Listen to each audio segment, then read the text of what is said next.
Black Start Network is hold no punches. I'm real revolutionary right now.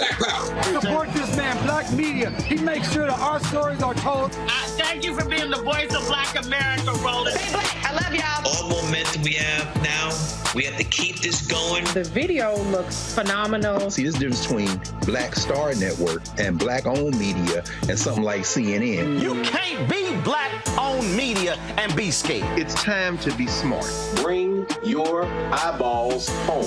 You dig?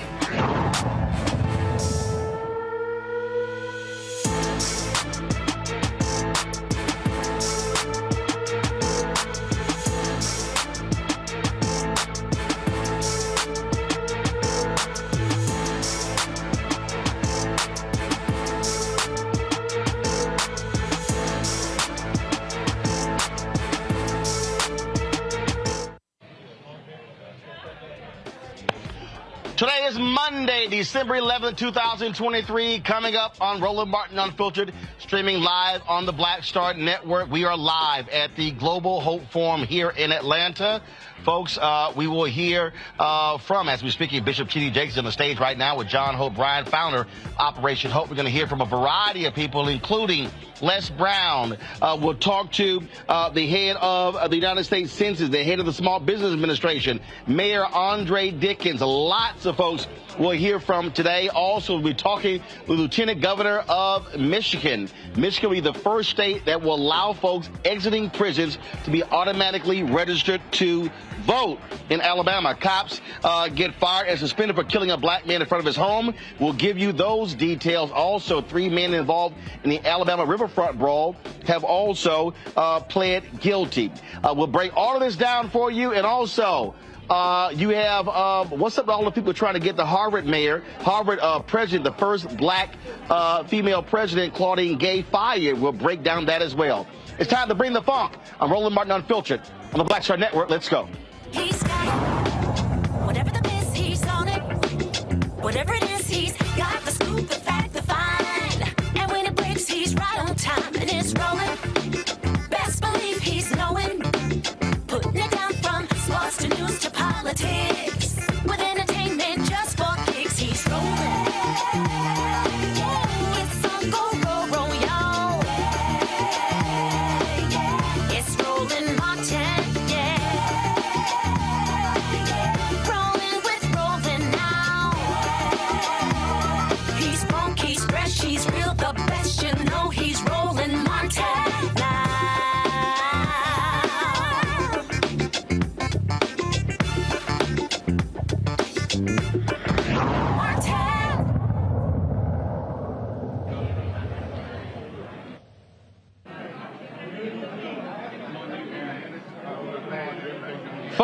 Folks, we're here live at Global Hope Forum in Atlanta. Folks are leaving the main ballroom a few moments ago. Bishop T.D. Jakes finished the conversation with Operation Hope founder John Hope Bryant. We will hear from Bishop T.D. Jakes on tomorrow's show. We've been live broadcasting since yesterday. This is an annual event that we actually do here in Atlanta. Lots of conversation here dealing with the issue of wealth creation, also eradicating poverty. Major speakers here, CEO of Truist Bank, UPS, as well as Delta Airlines, of so many different CEOs who are here. One of the largest economic conferences in the country, and certainly the largest as it relates to African Americans. We'll have more on the Global Hope Forum in just a bit. Right now, though, I want to talk about what's happening in Michigan, where Michigan is the first state that is going to allow folks leaving prison to be automatically registered to vote. This is a huge decision. A bill was signed into law by the governor of Michigan, Gretchen Whitmer. It was a series of bills that she says will ensure all votes will be counted. Joining us right now is the Lieutenant Governor of Michigan, Garlin Gilchrist II. Glad to have you here, Lieutenant Governor Gilchrist. Walk us through, again, how significant this is. And this is also a function of what happens when folks vote. You only could do this because Democrats control the House, control the Senate, and control the governor's mansion. That's right, Roland. Let me tell you a story. So when I go to neighborhoods across the state of Michigan, I talk to brothers who are either working in a car or doing something, And when I talk to them about being engaged politically, when they get ready to get engaged, they say, wait a minute, though, I'm not able to do it because I just came home. I can't vote.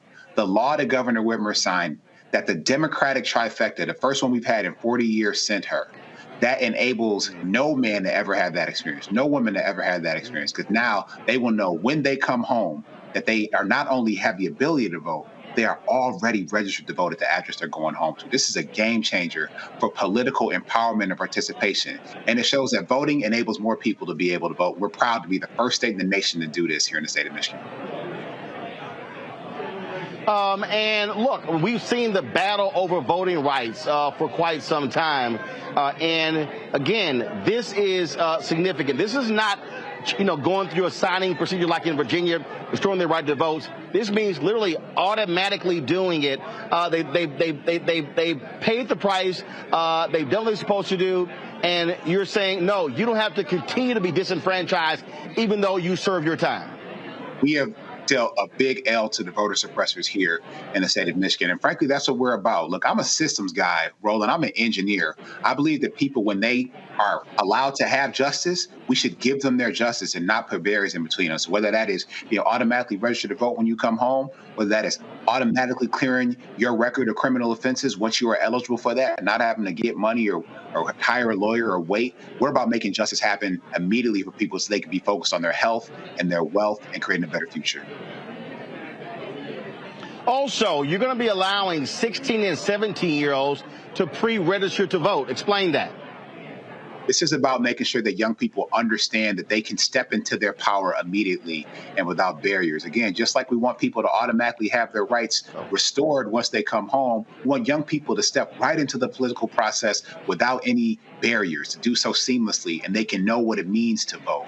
I started something called the My First Vote Initiative to make sure people have great first-time voting experiences, and this is about that. 16 and 17-year-olds will not be able to practice voting before they actually can pre-register and then be able to do it. So, again, we want everybody to participate in our democracy. Us in Michigan, Democrats in Michigan, we're not afraid of people voting. We want everyone to do it who's eligible, unlike Republicans in other parts of the country. This is obviously important because when Donald Trump was lying about the election, one of the things he did, he was targeting, frankly, black cities. When you often heard him talk about voting irregularities or cheating, he would say Fulton County here in Atlanta. He would say Philadelphia. He would say Milwaukee, and then he would say Detroit. And so Republicans in that state, even a Republican leader in 2020 said, let's count all the ballots in Michigan except Detroit. And so what we have seen, Republicans absolutely have been targeting black voters in your state and all across the country. Roland, it was so disgusting. And I take that personally. I am a black Detroit voter. That would have been one of my absentee votes, or the absentee vote of my wife that wouldn't have been counted if Republicans had their way. That's, again, because they're scared of people voting. They're scared of black folks voting because they know that when we participate in the numbers that we are capable of, we can make change. And we were able to show up here in Michigan and deliver a Democratic trifecta that has pushed back on those bad Republican policies that made things more expensive for families, that made it more expensive to be retired in the state of Michigan, that took money out of working families' pockets and made it harder to organize a labor union. We fixed that with this Democratic leadership in Michigan. We're going to keep that momentum going. Last question for you. Look, you have a large Arab American population in your state. Folks are not happy with what's happening in Israel and in Gaza. We're seeing people say, hey, I'm not going to vote for Biden Harris. This is going to be a close election again. And so looking at that, what are you saying? What are you hearing when you're talking to people in Michigan who, whether it's Israel, Gaza, whether the people say not satisfied, what are you hearing from them when they say, you know what, I might sit this election out? What are you saying to them? Well, look, I was in Dearborn, Michigan, the home to the largest Arab American population, largest Arab population outside of the Middle East this morning doing an event. It's important that we continue to have conversation and be engaged with people. What's happening in the Middle East is horrific. The things that Hamas did were horrific. The women and children that are dying in Gaza are horrific. And I just want people to recognize that being engaged in the political process is how we make things better, not by disengaging. So I don't want anybody to walk away from their power of voting. All right, Lieutenant Governor Gilchrist, we appreciate you being here on Roland Martin Unfiltered. Thanks a lot. Thank you. Always good to be with you. All right. Folks, going to go to a break. We come back. I'll introduce my panel. We'll also talk with some folks here, including John Hope Bryant, the founder of Operation Hope, the brain behind this Global Hope Forum. We'll talk about exactly what this means. We'll also hear from a number of people who have spoken here today. We got a chance to sit down with several of them, including the head of the United States Census, head of the Small Business Administration, also Motivational Speaker Les Brown, plus the Mayor of Atlanta, Andre Dickens. Folks, this is Roland Martin Unfiltered on the Black Star Network, broadcasting live from the Global Hope Forum here in Atlanta. Back in a moment. I'm Deborah Owens, America's Wealth Coach. And on the next Get Wealthy, what do the ultra wealthy know that most of us don't?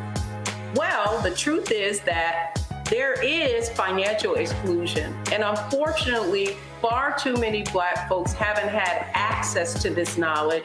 And that's exactly what we're going to talk about on our next Get Wealthy with Melinda Hightower, a banker who's doing something to share exactly what you need to do to make it into the high net worth status. They weren't just saving just to save, they were saving for a purpose. That's right here on Get Wealthy with me, America's Wealth Coach, only on Black Star Network.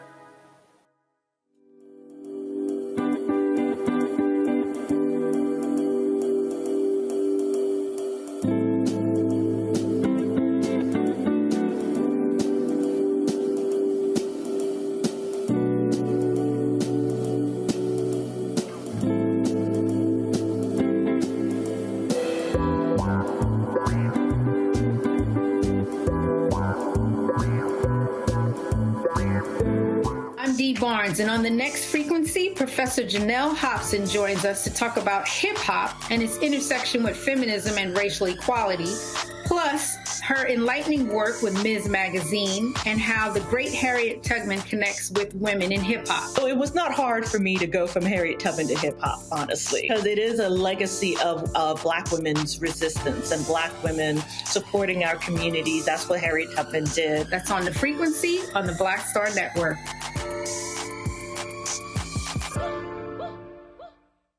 Hey, what's up? It's Sammy Roman. Hey, it's John Murray, the executive producer of the new Sherry Shepherd Talk Show. It's me, Sherry Shepherd, and you know what you're watching, Roland Martin Unfiltered.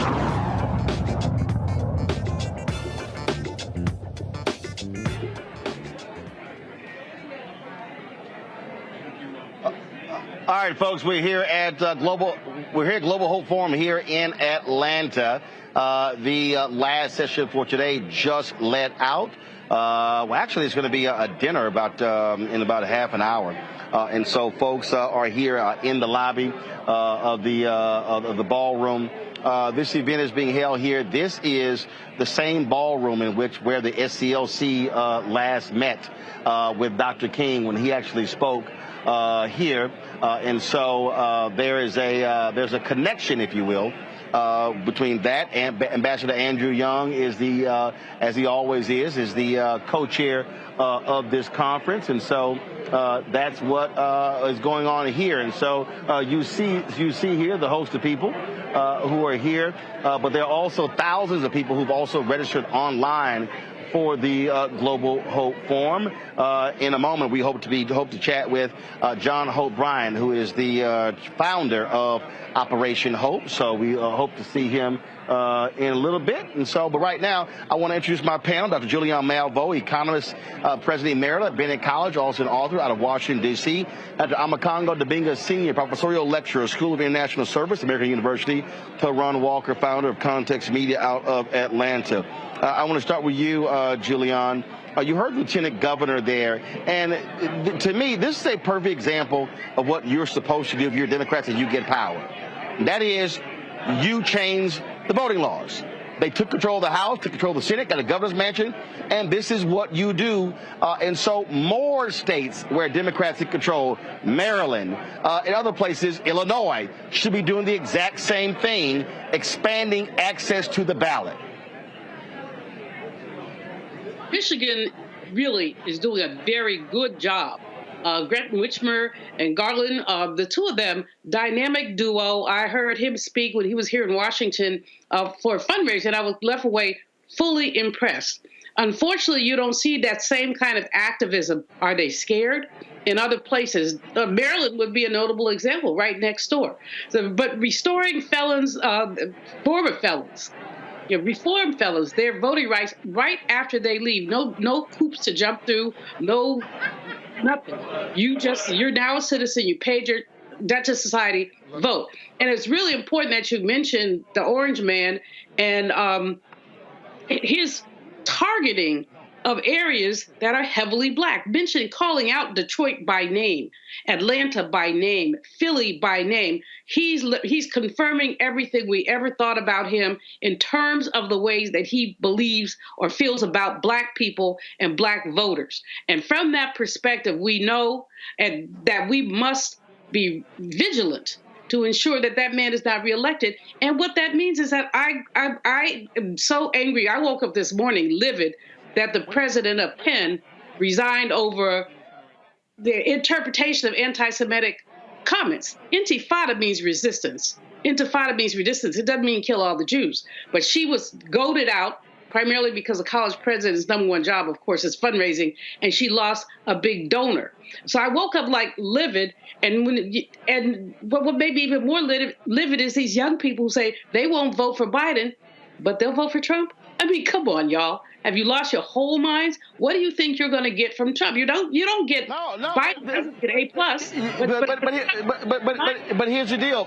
But it's real. But it's real. But I'm gonna come back to that. But I want to stay on again this point of how you properly use power, Makongo. And again, what I need people to understand is that what Michigan is showing you is what happens when you have that power and you change the laws, because once you expand the voting rights, it's harder to turn the clock back.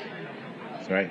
That's right. I mean, once you get access to something, you don't want to lose it. And what's beautiful about what they're doing is they're getting it on the front end and the back end. They're getting it with the older populations, people who are incarcerated coming out, and then starting to streamline the process for 16 to 17-year-olds. The nation needs to follow Michigan's lead. Biden needs to follow Michigan's lead. Roland, every poll that we're coming out with of the last week, the next 2 weeks, Trump is gaining this, Trump is gaining that, Trump is gaining that. We're like a little bit under a year out, and people are already working to predict Biden's loss. Biden needs to, number one, get out there and continue to tout his record and what they have done in terms of infrastructure and other things, HBCUs and the like. But he also needs to talk about the fact that places like Michigan are leading the way to expand voting rights against a party that's working actively to contract them, particularly in our communities. And remind people that the Jack Smith case, I know you can't talk about it directly, but Trump is being charged under the KKK Act for trying to disrupt people's opportunities to vote. And so when we see what Michigan is doing, Joe Biden has to talk about, we need Democrats in power at every level right now. If people are going to talk about this is the most important election coming up, talk about why. Talk about why. And we know that Trump's base is not expanding. So what they are actually working to do is to shrink Biden's base. And so when people are coming out from prison and can be able to say that Democrats gave you that right to vote, and I know it's not going into effect until 2025, but the fact of the matter is I'm sure they're taking other steps to make sure that those who come out before 2024 are able to vote as well, hopefully. But this needs to happen. And you talk about Maryland and we talk about other states. To not do this is to waste your position. And we need all hands on deck right now. So kudos to Michigan for what they're doing there, for what they're doing on abortion, for what they're doing on many levels. And you talk about people within the Arab community there who might be going against Biden as well. They really got to think about the alternative, because someone coming into office like Trump is going to let Netanyahu run rampant over Gaza and work to kick them out of the United States. Where are you going to go? And that is when we talk about, again, when you have power, use it. For the longest, New York State, blue state, they had some of the most awful voting laws of any state in the union. And you're sitting here going, how in the hell are you a so-called blue state? Black voters matter. Although they've spent lots of time in the South, they actually led some protests in New York City over their voting laws. This is something that me and you have talked about on a regular basis, where you have power, where democratic states and democratic machines in different states are able to get some serious gains. And then what happens is they don't really tout those gains. It's like it becomes a local story. It's a 2-day story, and then nothing happens. And I can't understand for the life of me why the democratic establishment does not get behind actual active democratic machines and say, this is what we're doing. This is what's been done. This is why you should get on board. And this is something that happens over and over and over again. If people are not aware of what you're doing, then it doesn't exist. This is just the bottom line. You have to be able to access media. You have to be able to craft a message to people who are not on board and say, this is what's going on and these are the dangers, but they refuse to do that. And if you don't capitalize on the good things that are being done, the opposition is absolutely going to capitalize on the things that they're doing that might be negatively affecting your voting base. I don't get it. Again, it is great that Michigan is doing what they are doing when it comes to this law, especially pre-registering 16 and 17-year-olds, and again, allowing people the moment they leave prison to be automatically registered to vote. Got to go to break. We come back. We'll chat with John Hope Bryan, founder of Operation Hope, about this year's Global Hope Forum. Their focus on optimism. That is their focus on optimism. That is the agenda that is being set. A lot of major speakers that are coming through here, and we're here from some of those folks who are on the stage today, including the head of the U.S. Census Bureau, the head of the Small Business Administration, talking about what the Biden-Harris administration has done to help black-owned businesses. And we'll also hear from the mayor of Atlanta, talk about the importance of black power, having consecutive black mayors, what it has meant for Atlanta. But then also, Les Brown will talk about how do we reprogram the mind for greatness. Folks, you're watching Roland Martin Unfiltered here on the Black Star Network. Support us in what we do. Your dollars allow us to do what we do all across this country. And that is cover the stories that matter to you. So our goal is to get 20,000 of our fans on an annual basis contributing on average about $50 each. That's $4.19 a month, 13 cents a day. Join our Bring the Funk fan club. We're about $220,000 short of our goal. So we need to raise that between now and the end of the year. So please send your check and money order. P.O. Box 57196, Washington, D.C. 20037-0196. Cash App, $RM Unfiltered. PayPal, R Martin Unfiltered. Venmo is RM Unfiltered. Zelle, Roland@RolandSMartin.com. Roland@RolandMartinUnfiltered.com. Be sure to get a copy of my book, White Fear, How the Browning of America is Making White Folks Lose Their Minds. Available at bookstores nationwide. Get the audio version on Audible. We'll be right back.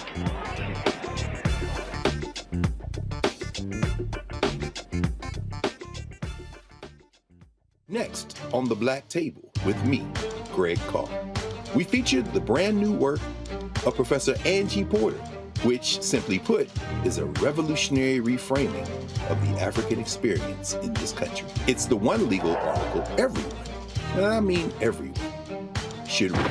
Professor Porter and Dr. Valencia Watkins, our legal roundtable team, join us to explore the paper that I guarantee is going to prompt a major aha moment in our culture. You crystallize it by saying, who are we to other people? Who are African people to others? Governance is our thing. Who are we to each other? The structures we create for ourselves, how we order the universe as African people. That's next on The Black Table, here on the Black Star Network.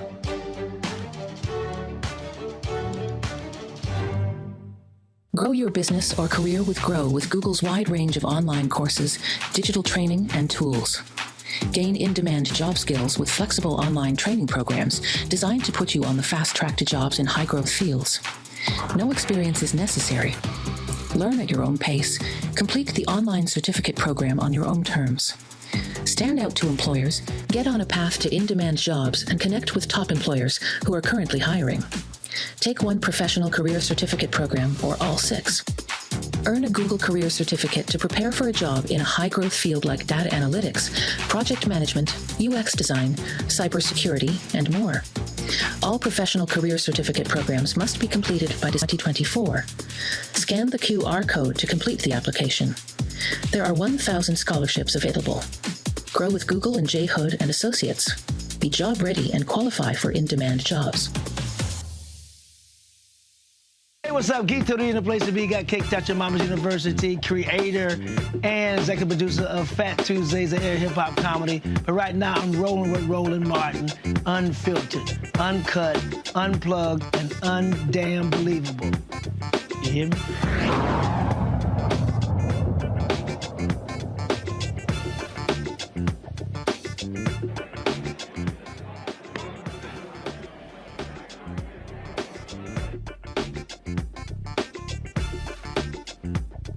Global Hope Forum here in Atlanta. Thousands are registered for this economic conference that focuses on ending poverty and also wealth creation. It is a jam-packed schedule. This year's theme is called Making the Case for Optimism. And just a few moments ago, Bishop T.D. Jakes ended his conversation on stage with John Hope Bryan. Bishop Jakes will join us tomorrow right here on Roland Martin Unfiltered regarding a major initiative that he is launching, that he'll be announcing here in Atlanta. So we have those details for you on tomorrow. A little bit earlier, folks, we got an opportunity to catch up with Atlanta Mayor Andre Dickens. He is the 7th consecutive black mayor here in Atlanta. And as we talked about, that plays a huge role in this being called the Black Mecca all across the country, but also across the world. Here's our conversation. Mayor, how you doing? I'm doing great, man. Welcome to Atlanta again. Absolutely, absolutely. Now, the last time I was here, I popped in. I was for the I think it was at the Chris Tucker Golf Tournament, but I think InvestFest was going on. Yeah. And so now we've been here for the last several years for Global Hope Forum. So let's talk about why money conversations are so crucial and the role that Atlanta plays in that when it comes to African Americans. Yeah, we just love the fact that people choose Atlanta to host these kind of conferences, these forums, these summits, because we, are on top of a bedrock of good mayoral leadership, starting with Mayor Jackson, where he stressed economic inclusion. We have black population here. We have black institutions here from Spelman, Morehouse, Clark, ITC, Morris Brown. But what we didn't have was black economic inclusion in government, et cetera. And so once he started that, then we had black banking, and we didn't have black economic power in terms of government and contracting. And so it's important that we use Atlanta as a springboard, as a launch pad for across the nation. And that's why we lead in the minority business development opportunities that we have. And so I'm grateful that Hope Global Forum, InvestFest, and others choose Atlanta to do that. When I was in Chicago before the runoff there, where Brendan Johnson was elected, I was explaining to this one brother, I said, I was trying to explain to him why Atlanta's been so successful. And I said, because you've had consecutive elections of black mayors. Yeah. So prior to him, this was the first time, because you had Harold Washington, he passes away, and then, of course, you don't see another one elected for, almost 30 years. Lightfoot then followed. Well, in Houston, Sylvester Turner, Sheila Jackson Lee just loses. And so that is, I think, the biggest difference, having that back-to-back of black mayors driving a very similar economic agenda. I believe you're right on that. Continuity has a great purpose. And so I'm the 7th black mayor in Atlanta. When I was born, there was a black mayor. His name was Maynard Jackson. And here I am living after that legacy. And so I look up to Sylvester Turner, and I wish that, in Houston, they would have this kind of lineage that we have. I wish that in Chicago they would. You think about New York, they're on their 2nd black mayor. Right. From Dinkins to Adams. And so this is something. There's a long gap between those two. Long gap. And so I think that when we look at it, Atlanta has to continue to lead from the front in that, but also bring some others along, which means that the bar gets higher and higher to prove that this is a formula for success, to make sure that they rise up the black economics and run the city well, so that we don't just use, our blackness as a crutch, but we actually improve the city each and every time we go into a new form of leadership. One of the things that I keep focusing on to do that is you got to have folk turn out who are voting. And we've seen some elections where, it's been woeful and awful. Here we are going to an election next year, and I'm constantly trying to make the point to our people that you can be frustrated, you can be angry, you can be upset, you can say enough hasn't been done, but the absolute dumbest thing to do is to sit on the couch, because that means you're giving somebody else the power and the authority to govern. Man, Roland, I've been watching you on social media and watching you here on Unfiltered. I'm telling you, man, and I'm telling your voters and telling your folks, you are absolutely right. The dumbest thing you can do is to not vote, to not show up. It's your free right. You get that. So make sure you use it. The second dumbest thing you can do is vote for Trump. So I'm going to say it. Others might not be able to say it. So you can't not vote, and you can't vote for Trump. And so when people, which doesn't mean that you don't push Biden-Harris. Oh, we got to push Biden-Harris to do their thing. You don't judge Biden-Harris against the Almighty, though, against God. You judge them up against the competition, which is Trump and whoever he, begs, borrows, or convinces to go as a running mate. Hell, he might even do it on his own. That's how how crazy he is. No vice president. So I think that you judge Biden-Harris up against the alternative, which is, a dictatorship, and one that benefited greatly from Obama administration providing this economic upturn, that then Trump just, utilized that as a springboard to give away the things that were necessary at the time during COVID. But it was because of the economic power and strength of good leadership that Obama provided. And so people take it for granted. And I mean, I watch you, I see you, and you're out there fighting the good fight, man, trying to tell people, look, vote. It's important. And people get frustrated because of one issue or that issue. We got to hold them accountable on those one or two issues. It may even be 3 issues.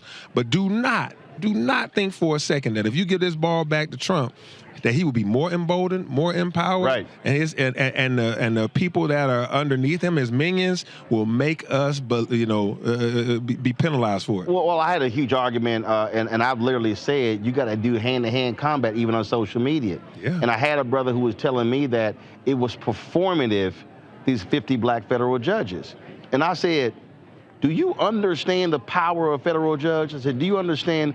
I said, they can rule on any of these laws. Yeah. And so I think part of this is also, which I think the administration actually did a better job, they got to connect the dots to say, listen, judges are important, administrators are important, who controls the levers of power are important, because the things that you say you want can't get done if you're not in power. Right. If we care about our kids and our grandkids, we need to be thinking about judges, because they are lifetime appointees. And so what Biden-Harris did was really put in place a substantial number of African-American and, of course, the first black female to be appointed to the High Court or Supreme Court. To be able to do that, these are lifetime appointments. So when we love our families, we love our kids and our grandkids, it happens in the judicial system. And I'm applauding them for that. And we have to really, make our friends and our family members aware of what that means for them.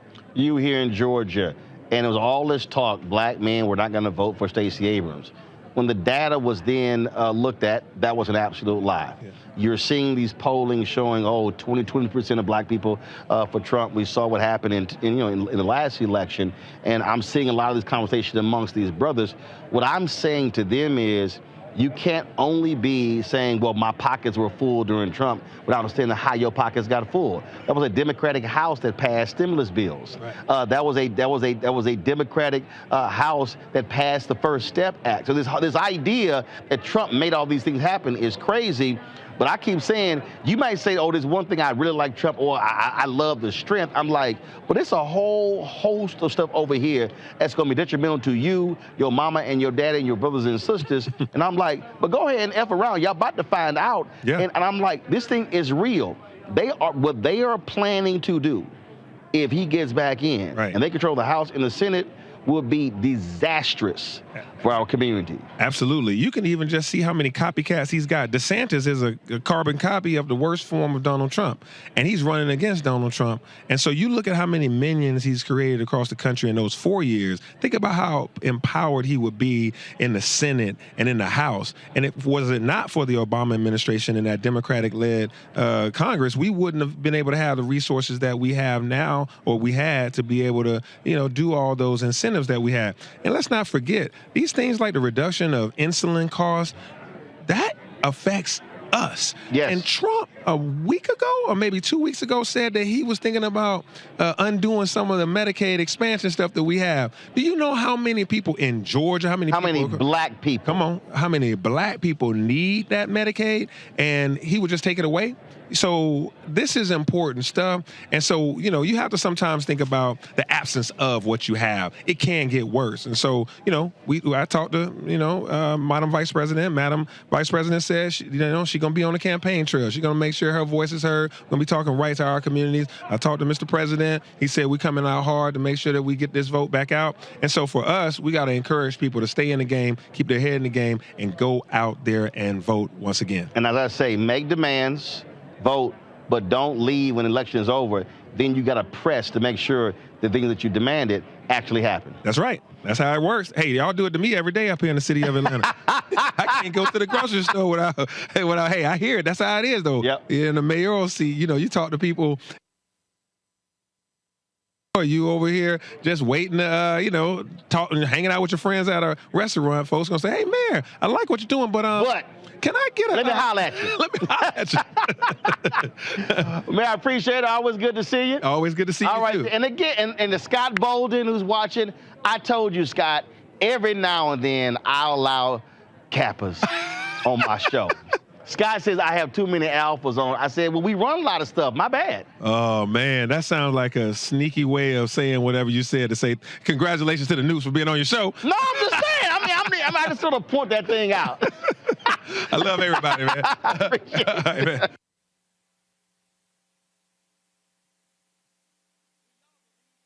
I'm about to go to a break. I'm about to come back and talk to another Kappa.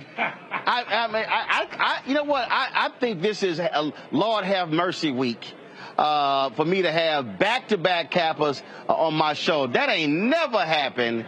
Only in the name of Jesus. All right, y'all, we'll be back. Roland Martin Unfiltered on the Black Star Network, broadcasting live from Global Hope Forum here in Atlanta. Back in a moment. Hatred on the streets, a horrific scene, a white nationalist rally that descended into deadly violence. White people are losing their damn minds.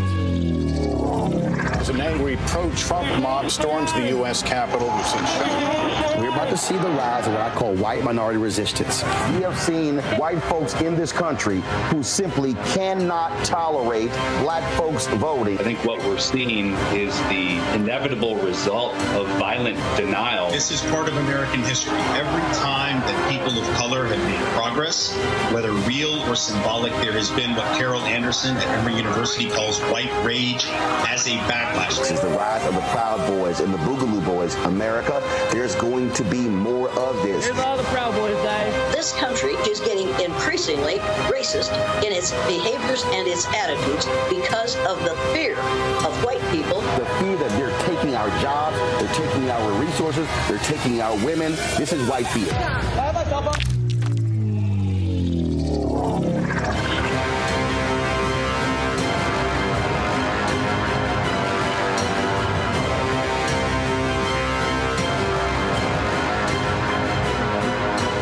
Hi, I'm Dr. Jackie Hood Martin, and I have a question for you. Ever feel as if your life is teetering and the weight and pressure of the world is consistently on your shoulders? Well, let me tell you, living a balanced life isn't easy. Join me each Tuesday on Black Star Network for A Balanced Life with Dr. Jackie.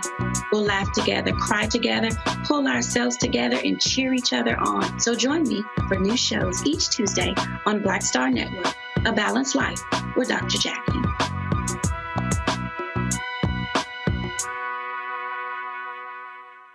Hey, what's up, y'all? I'm Devon Frank. I'm Dr. Robin B., pharmacist and fitness coach, and you're watching Roland Martin Unfiltered.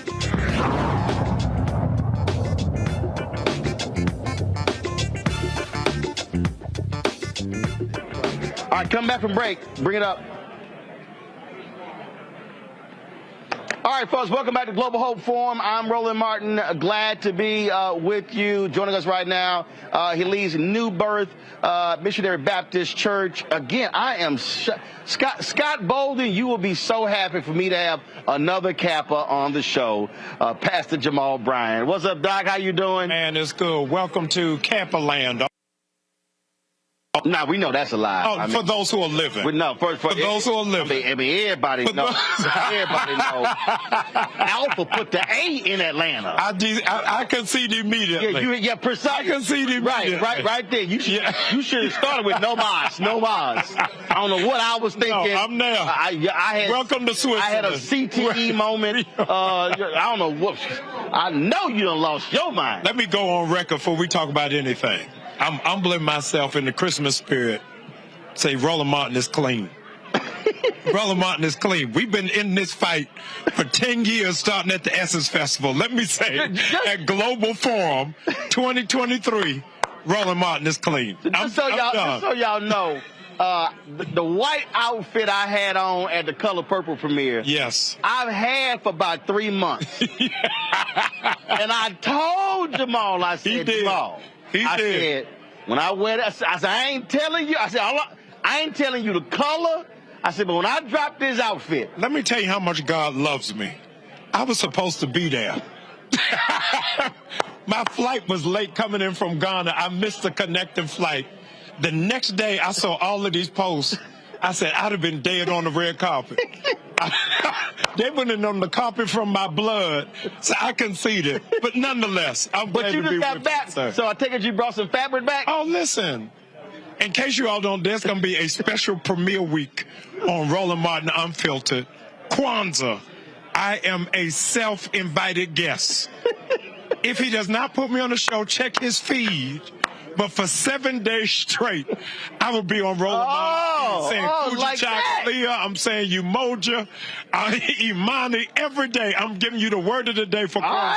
Make me the guest commentator for Kwanzaa. All right, I'll be waiting. But just understand, as we speak, yes, there's a black and gold being made. Yeah, well, we don't know if that mail is going to come in. As we speak. DHL is No, he in Hyattsville, Maryland. Ooh. I can drive to go pick it up.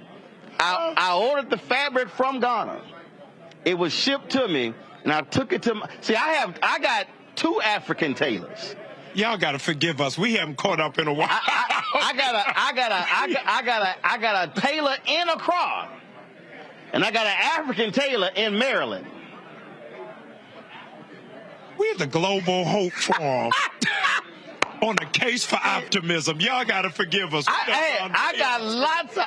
yeah, you ain't got much optimism. Told me this. Oh, yeah. In Hyattsville, Maryland. Yeah, African right there. Hey, I got all the fabric I got from Liberia. Yeah. They just gave me fabric. And I brought it back, and I was like, all right, let's do some stuff. Oh, yes. Listen, I'll be home for Christmas. We are going to Hyattsville. You tell me what day. You can blindfold me, say I don't know how to get there without you. But we are going to Hyattsville over Christmas. You hear that, Dana Joy? He going to be coming. Absolutely. All right, let's talk a little business here. First off, you now been hit a new birth. How long? If I tell you, you're going to die. Yesterday made 5 years. 5? Yesterday. I'm about to say 3. No. 5? Pandemic threw that timetable off. You ain't lying. Yeah. Wow. Yeah. So it has been, let me do another plug. The very first interview I did to say I was moving to Atlanta was Roland Martin. Absolutely. Every critical moment, Roland Martin has been there. Subscribe, follow, share, donate to Roland Martin. Y'all been doing it. I was there for a book signing. I appreciate that with a great book signing. But the things, talk about this medical clinic y'all just opened. Yes, so we just opened a full service medical clinic that is open 5 days a week. It is for insured, uninsured, Medicaid. You can do x-rays, preventative care, screening. We have 1 of 5 in the world, where you can get your blood test and get the results back in 10 minutes. Wow. So you don't have to go anywhere else. It is absolutely amazing. It's changing healthcare for the urban construct. So you, between that and also the food drives, the toy drives. I'm here because we just... The backpacks. Yes. The school supplies. We just got a permit, Roland, a month ago to build 150 mini houses. that we are only going to sell to millennial couples to reintroduce the mind frame of a starter house. Right. And ownership. And ownership. Because in Atlanta, we losing our minds. We having housewarming parties for apartments. So we got to change what that mind frame looks like and change what is the responsibility of the church. Roland, New Birth is the largest land-owning black church in America, and all we had was a sanctuary and a gymnasium. But doing nothing really in terms of community development, economic development, and community engagement. So we're trying to really take a bite out of that. Also, and that was also carrying a significant amount of debt. $32 million. $32 million through the grace of God. We're now down to 13. So we're trying to pay it off in the next 3 to 4 years. Do you believe that, you said 5 years. Yes. But I really believe, and I've said this in many places, I've said it in many places, and you and I even talked about it, that the pandemic, if there was a silver lining in the pandemic, yes, it actually forced black churches to have to catch up. Because I think you said normally they're 15 years behind. That's right. What is agonizing is that 3,165 black churches closed in the pandemic. Benjamin May said, if you don't run faster, you're going to be left behind. And so if you think about the average, and you travel across the country more than I do, the average black church is proud to be streaming on Facebook when the kids are on TikTok. Only 3% of black churches have a TikTok account. Wow. So we're running so far behind. We left Facebook when our parents tried to friend us. So we went on the other side of the vehicle. And so the churches that are dealing with technology and are really looking in a forward direction, those are the ones that are really winning. Yeah, I mean, I remember during the pandemic, you hit me, you were like, hey, can you teach a class for these churches? Yes. And there was hundreds of folks who were on there who just had no idea on how to even do this thing. I remember they were trying to put an iPad on a tripod. I said, no, we can't do that. Yeah, we can't. No, really. And I'm giving you your flowers while they are due. Roland Martin was a blessing to 1,000 pastors over the pandemic on stuff you would take for granted. What camera to buy, what lighting kits to buy, what setup. And what I say to pastors, before the pandemic, I didn't know the names of my cameramen. I didn't. I didn't know who was running sound. I just got up, started preaching. Right. Now, I want to know how your mama doing, how the kids. Because the pandemic taught me I can have church without a choir, but I can't do it without a camera. Well, no, so just so y'all know, y'all gonna crack up at this here. So probably the first 2 Sundays you preached, y'all, this is me at the house. Yes, I forgot about that. Yeah, this is me at the house. I'm like, now y'all, he on. I need y'all to understand. He on the stage. Yes. I'm texting. Say, man, your crawl not good. Yes. The light is off. That graphic. The angle is off. Why aren't y'all streaming to this platform too? Go to Switchboard Live. I forgot about that. I was sitting here. Yes. I was doing a critique of the whole broadcast, and it wasn't about being mean spirited. No, you were helping. It was literally, listen. I do this every day, and here's how to accelerate. And even when it's something y'all were doing with giving, I was like, hey, no, give all these different ways because the people are operating in a completely different way now than how the church is always operating. Bishop Jakes just said in a panel moments ago here at the forum that business is really about relationships. It's not even about knowledge, but how you connect. Les Brown said your network is connected to your network. And so you saved me a lot of money and a lot of months of agony in a place where I didn't know anybody. So for you to give me that, I'm grateful. But really, I want to champion, make sure you develop those relationships. And also, I think this is the moment that I think what this generation is looking for is for the black church to return to what it used to do, which was lead. Yeah. We talked about this here, that the Black Lives Matter movement was the first movement in history that involved black people that was not led by the church. Yes. And people have heard folk talk about health, economics, or whatever, but you have not seen the church actually do it. And so the stuff that y'all are doing, I even said, and I'll go ahead and say it, because I heard from some of the Atlanta preacher haters when you came here. Yes. And they were saying a whole bunch of stuff. And again, y'all know who y'all are, trying to bring up everything in their mama. And I was like, oh, no, y'all about to do some work. Oh, yeah. Because the reality is people want to see the church do more than just preach on Sunday and have Bible study on Wednesday. And that's why millennials aren't going, because they don't want to turn to your neighbor if you're not really going in the neighborhood. And so they are not around how can we save the building, but how can we save the block. And so the churches that are tapping into millennials and Gen Zs is beyond won't he do it and ain't he all right, but are we doing all right? That's giving some practical application of how it is that you move and how it is that you function. Your own pastor, Dr. West in Houston, has modeled how to have an effective multi-generational church by being theological and practical. That for you to be relevant don't mean you got to dummy down. It means you got to pull the community up. And so the churches that are flourishing are the ones that are doing that. And also realizing because of technology, you now have international church. The weekend I was there with the book signing, there were some folks there who were from another state or another country. Pastor Keon Henderson talks about he runs into people when he travels by saying, Pastor, I'm a member of your church. They ain't never been to the church, but technology is actually bringing them in as members. Yeah, so it is really, John Wesley said, the world is our parish. And so we can't operate like it's just a community church when you are a global church. I'll give an example. On Christmas Eve, which is a Sunday this year, all of the Christian Palestinians that live in Georgia are coming to our church. We're doing a joint service with the Orthodox Palestinians. Their choir is going to be singing. We're infusing the liturgy.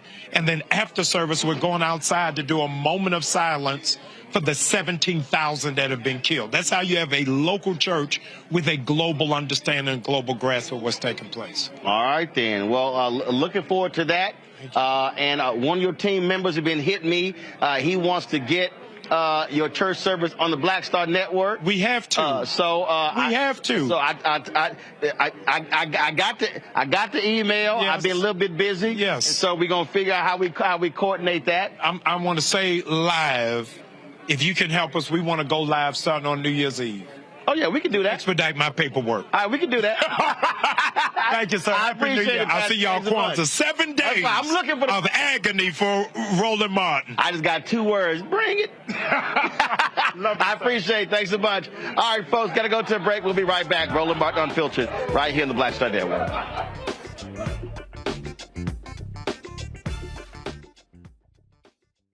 Blackness and what happens in black culture. We're about covering these things that matter to us, speaking to our issues and concerns. This is a genuine people-powered movement. There's a lot of stuff that we're not getting. You get it, and you spread the word. We wish to plead our own cause. Too long have others spoken for us. We cannot tell our own story if we can't pay for it. This is about covering us. Invest in black-owned media. Your dollars matter. We don't have to keep asking them to cover our stuff. So please support us in what we do, folks. We want to hit 2,000 people, $50 this month, raise $100,000. We're behind $100,000, so we want to hit that. Y'all money makes this possible. Checks and money orders go to P.O. Box 57196, Washington, D.C. 20037-0196. The Cash App is $RM Unfiltered. PayPal is R Martin Unfiltered. Venmo is RM Unfiltered. Zelle is Roland at RolandSMartin.com.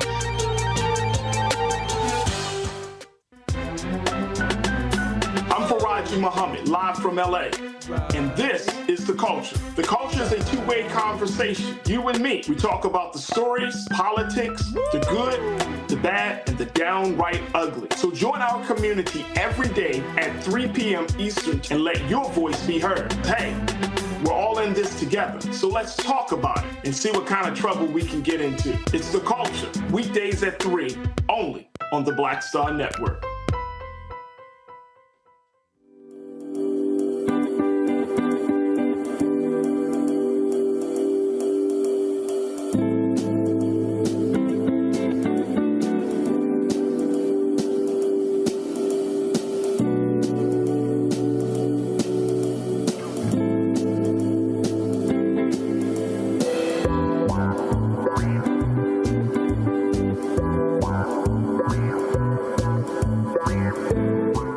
Hello, we're the Critter Fixers. I'm Dr. Bernard Hodges. And I'm Dr. Terrence Ferguson. And you're tuned in to Roland Martin Unfiltered.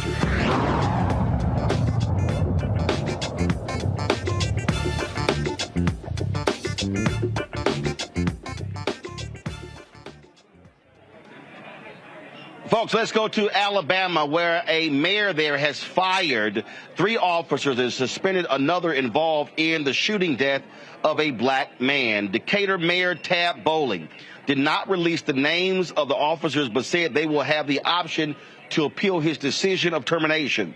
If the officers decide to appeal, their names, charges, and other details will become public as part of a potential personnel board appeals hearing. Stephen Perkins was shot and killed outside of his home in the early hours of September 29th by Decatur Police Department officers after an altercation with a tow truck driver. This is an absolutely strange story, Amakongo, because in essence, these police officers were in cahoots with this tow truck driver, where they basically set a trap for this brother. They shot and killed him. Then we later found out that his car, and an error was made, and his car was not supposed to be repossessed, so he was defending his turf. And so if you look at the video, and we played it, these officers are literally hiding behind vehicles at 2 o'clock in the morning, setting a trap to ambush and shoot and kill this brother. Setup, man. It's more like an execution than anything else. And when you look at the story, we think about the family and what he left behind. And first of all, we also have to be mindful of the fact that the officers lied in terms of what they initially said. They talked about the fact that when they approached him, they told him, to drop the weapon and the like. And then later on, it turns out they said that they apparently told him just to get on the ground. And so people are getting fired and suspended. But what about criminal charges? What about, lying on these police reports and the like? This brother, 39 years old, is lost his life because of some type of ambush. My hope is that by amplifying this here, because no one else is talking about it anywhere else, the Justice Department needs to look into this, because this to me speaks to a level of corruption that's at a much deeper level in that entire department. And I think those names should be released, including the one who got suspended as well, because this cannot be the end of it. In our community, we can't just be enough to say that people got fired or people got suspended. We need prosecutions. We need criminal charges. They set this brother up. They lied about the reports. And now we have another family without a father who also, by the way, feared that he was going to be killed by the police one day. That's what he feared, that so many of us feared, and it came to fruition under the most heinous of circumstances. A deeper investigation needs to be done on this. Ron, this story is beyond shameful. For the police to be in cahoots with a tow truck driver who was trying to repossess a vehicle. The driver claims he went there, the guy shot at him. He leaves, called the cops, brings the cops back, and they basically, the video shows, they are hiding behind vehicles across the street, waiting for the brother to come out of his home, and then they shoot and kill him. The video right here, Toron, this officer is, you see the tow truck driver come up. This officer is like they're waiting for something to happen. That's how crazy this story is. It's crazy, but unfortunately, because we live in this society, this is something that's not uncommon. Unfortunately, all too often, capital and business and law enforcement work hand in hand to serve each other and not serve the people. And also, this happened in the Deep South. Now, that's not to say anything about the Deep South, but there's a long history in the Deep South of black men suspiciously dying at the hands of police and nothing happening. We happen to live in a time now where we have all this technology and we have social media where you see the things that are playing out, but also just the fact that they were let go and just the fact that they were the city council and the mayor was able to get in front of this somewhat only because of this video getting out and saying that these officers are going to be somewhat, quote unquote, disciplined is a way to kind of cover themselves and say, see, we're doing something. But if you let something like that go out and then you let it go away, it becomes a one-day story or a two-day story, and then it goes out of the public mind. The activists in that city need to be more, I don't want to say they'd be more proactive, but they need to push this story on a national level so it doesn't get buried like things that happened to our brothers in the 40s and 50s and 60s. This is on a continuum. What? These things have always happened. These things have always taken place. But now we have the ability to be able to put these things in front of the wider world, but it's got to be consistent. It's 7 o'clock. You know, if this were a simple impoundment, you're taking a car because whatever, there's a whole other way to do this. And if the brother came out and there was some words, they could come back. They could come back in the daytime. They did not have to ambush him. This is, white people can do whatever they want to, or police, whatever they want to black people with absolutely no consequences. And as Oma Congo says, here's another family now who's losing a father, another group of young people, children who are traumatized. I salute you, of course, we always do, for bringing these stories to light that don't see light too often. But it's not just on Roland Martin. As the other brother said, who lives in that town? What are you doing about it? Who elected these clowns on the city council? The mayor's doing the right thing, kind of. Why don't we know their names? It ain't secret. We know the name of the brother who was killed. We need to know the names of the people who killed him. This is just, again, apoplectically annoying at best. It's too much. And it happens, it's like the chink, chink, chink of the water coming out every single day or every single week. Roland, somebody has to take responsibility. You're right, DOJ has to be investigating this. But even more than this, all those police officers need to be tried for murder. That's what it was. They murdered this man, and with the tow truck driver, murder and conspiracy to commit murder. That's what this is. Absolutely. Now, let's also talk about another story out of Alabama. 3 people have pled guilty to their role in the Montgomery, Alabama Riverfront brawl. Zachary Shipman and Alan Todd pled guilty to a lesser charge of harassment. They were initially charged with third-degree assault for their role in the fight. Shipman and Todd will have a 60-day suspended sentence with 12 months of court-supervised probation, pay court costs, 100 hours of community service, and an anger management program as part of their guilty plea.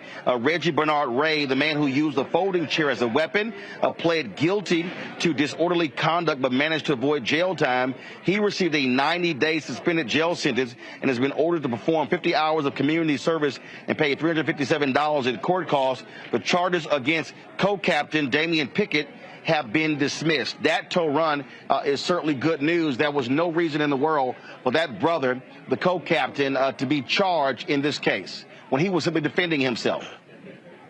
Let's put a fund together to pay that brother's fine and get him on off of that. Good idea. That's my feeling about that particular situation.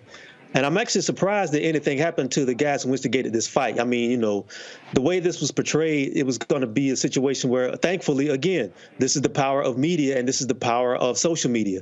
If this would have been an isolated case, who knows what those brothers who defended themselves would have got charged with? You know what I mean? This is how things happen all the time. If things happen in the dark, you're able to take a situation and blow it up to be way worse than it might have been. But something that could have been a minor incident could have been a heavy misdemeanor or something like a felony. So I'm glad that brother got some semblance of justice. He shouldn't have got anything. He was defending himself.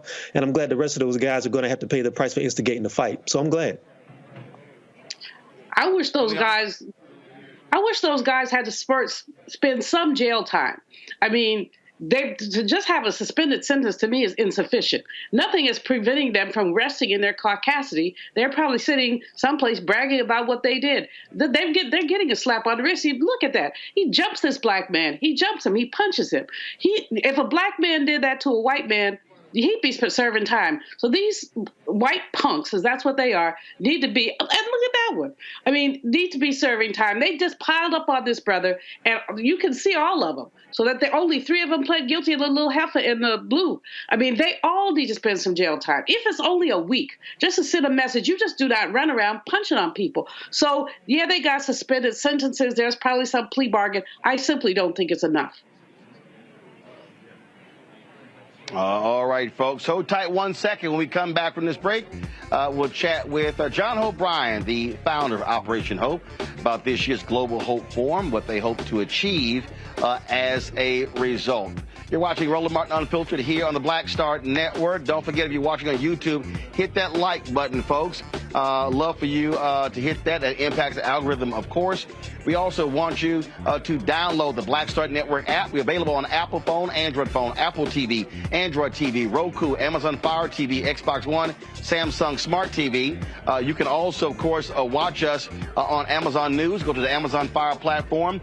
Tell Alexa, play news from the Black Star Network. Also, check out 24-hour, 7-day-a-week streaming channel on Plex TV, Amazon Freevee, Amazon Prime Video. And, of course, you can support the Black Star Network by joining our Bring the Funk fan club. Your dollars make it possible for us to do what we do, cover the stories that matter to you. So you're checking money, go to the P.O. Box 57196, Washington, D.C., 20037-0196. Cash App, $RM Unfiltered. PayPal, R Martin Unfiltered.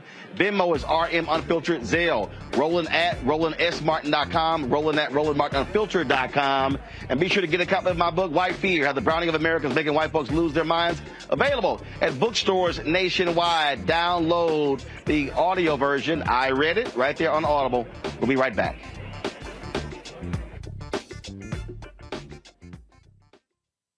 Grow your business or career with Grow with Google's wide range of online courses, digital training, and tools. Gain in-demand job skills with flexible online training programs designed to put you on the fast track to jobs in high-growth fields. No experience is necessary. Learn at your own pace. Complete the online certificate program on your own terms. Stand out to employers, get on a path to in-demand jobs, and connect with top employers who are currently hiring. Take one professional career certificate program or all 6. Earn a Google Career Certificate to prepare for a job in a high-growth field like data analytics, project management, UX design, cybersecurity, and more. All professional career certificate programs must be completed by December 31st, 2024. Scan the QR code to complete the application. There are 1,000 scholarships available. Grow with Google and J. Hood and Associates. Be job ready and qualify for in-demand jobs. I'm Deborah Owens, America's Wealth Coach, and on the next Get Wealthy, what do the ultra-wealthy know that most of us don't? Well, the truth is that there is financial exclusion, and unfortunately, far too many Black folks haven't had access to this knowledge, and that's exactly what we're going to talk about on our next Get Wealthy with Melinda Hightower, a banker who's doing something to share exactly what you need to do to make it into the high net worth status. They weren't just saving just to save, they were saving for a purpose. That's right here on Get Wealthy with me, America's Wealth Coach, only on Black Star Network. Hey, what's up, y'all? I'm Devon Franklin. It is always a pleasure to be in the house. You are watching Roland Martin Unfiltered. Stay right here.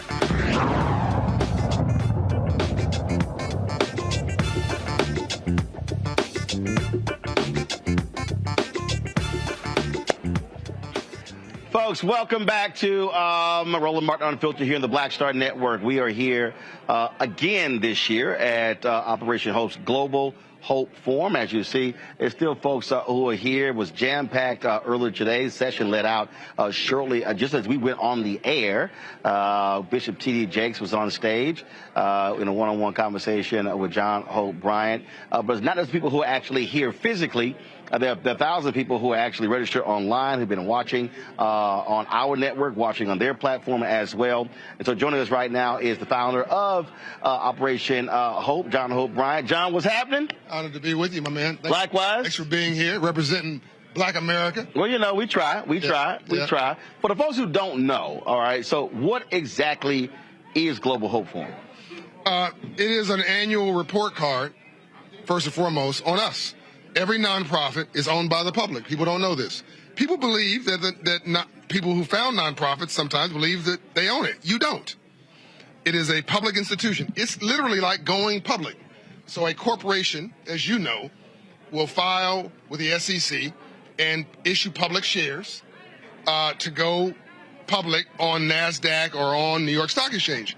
A nonprofit is a corporation that files a 501c3 tax-exempt status request to go public with the American public as the investor. And we've got $4 billion worth of capital that we've invested in these neighborhoods. We have a $50 million plus annual budget. We should be held accountable. Mm-hmm. What are you doing with the money?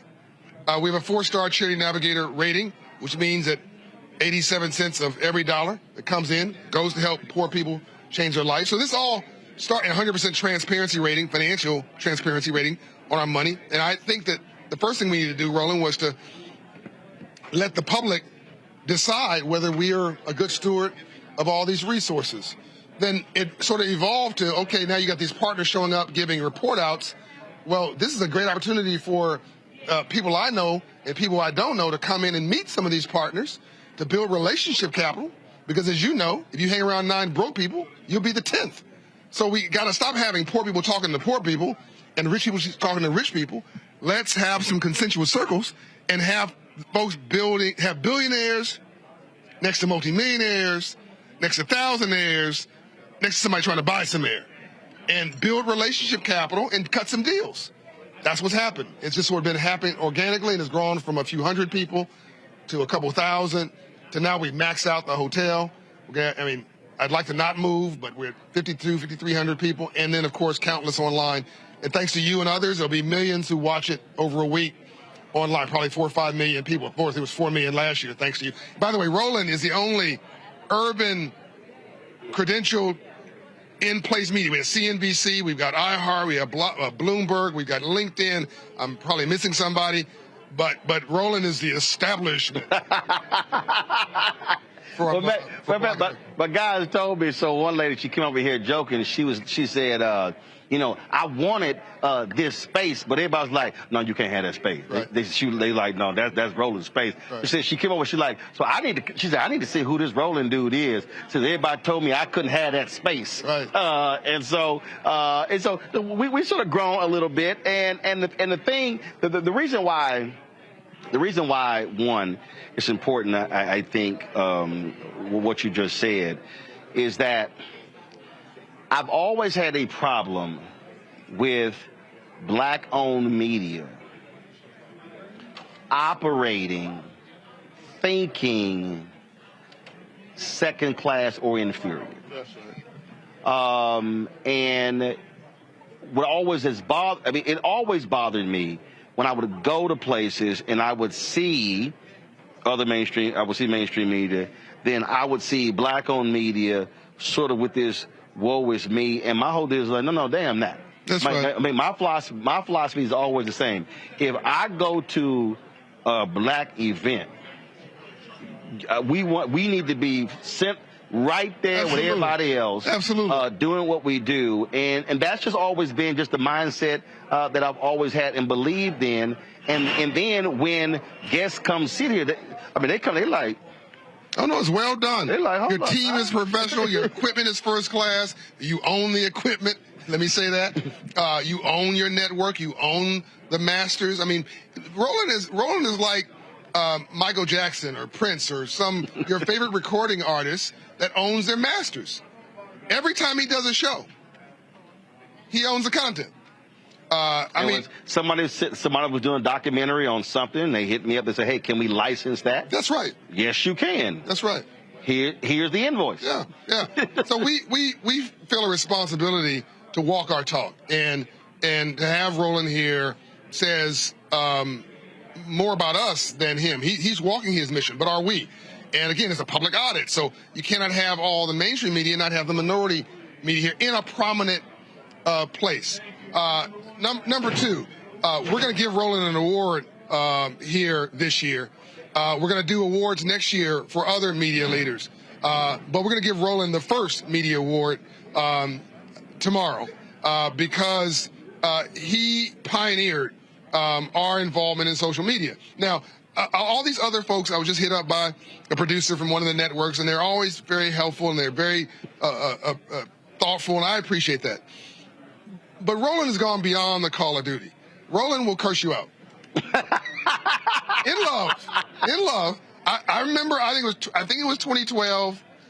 Roland, like, what are you doing? Get off Twitter and get on a video. Back then it was go on Facebook and do a video. Knock it off, John. What are you doing? And I pushed back. I had my 20,000 followers. Back then it was right 10,000 followers on Twitter. And I still have 31,000 whatever followers on Twitter. But I now have 3 million followers on the other platforms, the largest of any nonprofit leader in the country on empowerment. And more importantly, you have a couple 100 million, I'm sure now it's close to 250 million video views. That's all Roland. I mean, my team did it, but it only happened because Roland cursed me out and told me to upgrade my software. And no one else is going to do that. No one's going to care enough to call me out of the blue. Roland just calls you like 3 in the morning. Like, you ain't got nothing else to do. Hey. Like, wait, you don't even ask if you're busy. He just starts talking. I do. Hey, listen. If the thought hits my mind, I'm gonna hit you right then. And if you sleep, fine. You'll read it in the morning. I appreciate it. That's fine. You know. And I had somebody. They were like, somebody else told me, like, why do I call and you don't even say, hey, how you doing? You just start talking. How your day going? I'm like, listen, let's just get to the point. Let's just get to the point. There's an end of this story. Can we please start there? You cannot have a low self-esteem and talk to Roland Martin. You just simply can't. He will crush you. Well, you know, the thing is, just so also y'all know, so John's always like, Roland, you should be charging people for this. And we just had Jamal Bryant. And when he started at New Birth, his first Sunday, I was watching. I was like, say, man, I don't know what cameras your people are using. I was going through the graphics. I mean, I was hitting him in real time. Yeah. And so for me, it's just, and we had some people, with a black newspaper, with Washington Former, her son was here and he asked me about the question. Next thing we know, he was 30 minutes. So for me, it's just, listen, I live it, I breathe it. I give it, and you do what you do. No, now it's time for me to curse him out. Look, everybody, everybody watching this. No, I'm the interview guest. I'm gonna say something. You can talk all day. Talking on stage, let me tell all you day. Yeah, I want you guys to write Roland. Put in the comments if you disagree with, if you agree with what I'm saying. Roland Martin needs to do a standard curriculum and program, a master class on how to get in the video, how to vlog, how to blog. How to set up a network, how to create a show, how to do lighting, how to do camera angles, and you're happy to pay for it, aren't you? I mean, look, he needs to do a standard program, and if you pay for it, you can hold him accountable. By the way, because if he does it for free, he gets to hang up on you and not call you back. But he won't charge you much. But I really think that he's a passion for it. He's a bit of an underground geek. Like, he really loves all this technical stuff. Oh, no, I ain't underground. And he drives his team crazy. I ain't underground. I mean, I use the hashtag cool tech geek. Yeah. You know. But so I really think you should do it. You should turn it. I mean, past Bishop T.D. Jakes does a master class with reverends. He teaches them how to grow a ministry. And you should do a master class on how to grow, a social media, et cetera, media company. I think you do, it's extraordinary what you've done. And everybody who criticized you and said you shouldn't be doing it, well, they don't have a job right now. And most of them are trying to get Roland to hire them. Oh, no, they do call me on the fly. Hey, can I get about 30 minutes with you on that whole deal? Let's talk about it here. You talked about relationship capital. And you often say that relationship capital oftentimes is even more important than the financial capital. Explain that. Because anybody can take some money and lose it. I mean, look, we obsess too much about, I got that money, I got that bag, I get this cash, I'm gonna get this dollar. And so what? Velocity, money has velocity. And if you're stupid, money has a whole lot of velocity. And it'll go right out of your hands and right out of your pockets into somebody else. And by the way, people say, oh, I want to get rich. Rich don't mean nothing. Rich means you had a good contract. Rich means that you got we've seen the $100 million NBA contract, and he's working at Starbucks in 5 years because he was financially illiterate. He thought that he was going to have money for the rest of his life. He put all of his friends on jets, who ain't doing nothing, by the way, but spending his money. And the money left him, and his friends left him too. You build wealth in your sleep. You make money during the day, you build wealth in your sleep. It's called compounding. But relationship capital is different. Because when you have relationship capital, if you hang around 9 broke people, you hear me keep saying this, you'll end up, if you 9 broke people, you'll be the 10th. If you hang around 9 wealthy people, you don't have to be brilliant.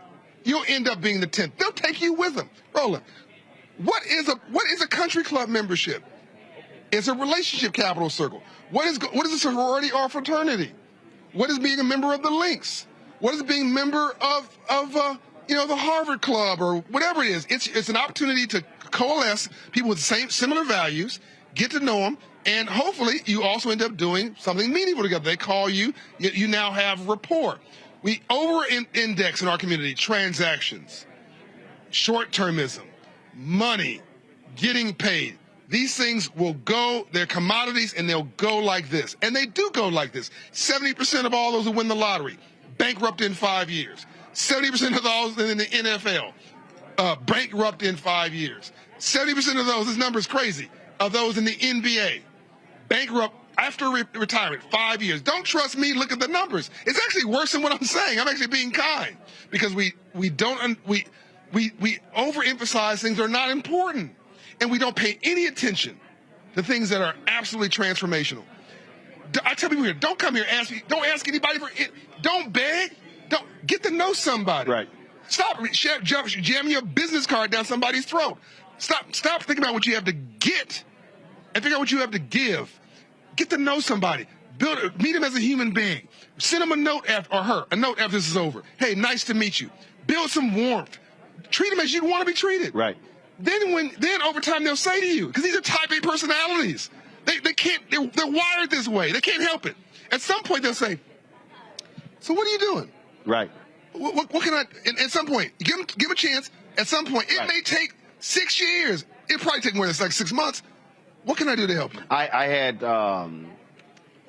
probably, we were 18 months in. And it was tight. Yeah. It was very tight. Yeah. I did not. We started this one advertiser, $250,000. That helped us launch, and it got us through the first 3.5, 4 months. And I remember someone I know, this person said, why don't you call Tyler? Why don't you call Robert Smith?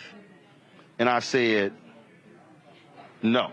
And the person goes, I don't understand. I said, that's a small ask.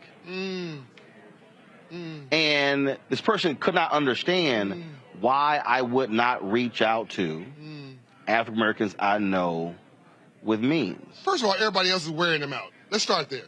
I mean, I asked Quincy Jones, he was exhausted. Why don't you just cut off the public? He said, John, and just do with your friends. He said, it's my friends wearing me out. Everybody's calling Tyler. Everybody's calling Oprah. Everybody's calling TD Jakes. Right. People call. I just wait for it, Roland. Hey, John. Right. So, can you hit up? Yep. And by the way, the minute you do that, I've just put you in another category. You don't know it. Yep. I've just discounted you. Yep. And for the rest of your life, you're in a whole other category. You're just a taker. Yeah.